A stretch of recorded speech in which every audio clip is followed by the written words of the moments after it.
So we talk about you being in a place where you had a lot of responsibility and you had all these things going. What were some of the strategies and initiatives that you implemented that you felt were very effective? You talked about being proactive, but were there some things that you did that really kind of changed things and people were like, we're going to follow this because this is now the way of our culture? Yes, I would say the best strategy that I ever implemented was putting together a driver council, because they're the ones that are going to be impacted by the policy or the process and procedure that you're telling them to do. And I really didn't want to do this, but yet I knew in my heart it was important to do it. You got to get your naysayers in there too, some of the biggest complainers, the biggest, squeakiest wheels that you've got. Um, and have them, they've got to have their seat at the table too.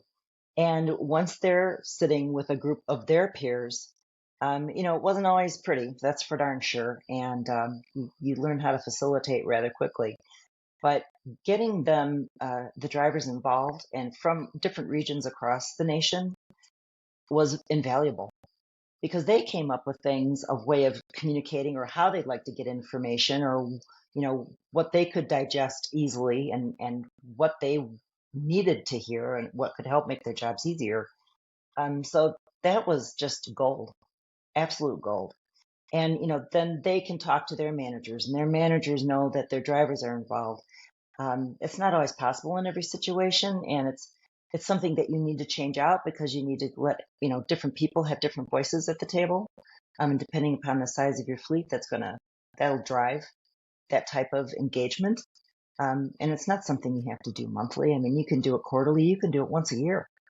But we even did that with vehicles that we would select. We thankfully had the what do you want to call it, the resources to buy different vehicles from different manufacturers and again rotate those through a series of drivers to get their feedback about things that were important to them.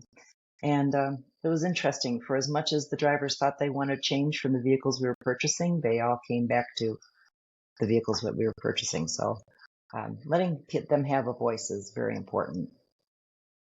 Wow, that's very forward thinking. I think it's really cool because you essentially developed a focus group like you would with a product and let them tell you what works and what doesn't. And in your case, that was highly effective. And I think this is a big gold nugget that people can take. It's like if you can bring in even your squeaky wheels, like you said, and get Oh that yeah. feedback of what's working, what's not working, how can we make this better? I think we even went through that with our product. Like bring it to the client, identify those pain points, what works, what's not working, how do we make it better to make your experience that much better? And in your case, that outcome that you're trying to get, which is a reduction in liability, how do we get there together, guys? And then spread the word, right? I think that's genius. So hopefully this is a big nugget that comes out of this series for everybody. That's huge. Well, and if I could, Mario, like I said in the beginning, when you asked me about how you prioritize and how do you keep focus on things, and I mentioned that you get caught up in your day-to-day things, and you really got to, make your goals, make your list, and stay focused on certain priorities. It's the same thing with our drivers. They're just showing up to work. They're not thinking about all the legal requirements of business. They're not thinking about how it may affect their profit sharing or how it might affect the company's bottom line or how it may affect their paycheck, their future raises, or the vehicles that they drive. They're not thinking about those kind of things because they're there to just do their job. Um, so it's that's great because that's what you want people to do. But give people information. Knowledge is power. Let them know what's going on. Let them understand how what they do affects other people and the rest of the company. It's that simple, Yeah. really. It's not always It's- accepted by people.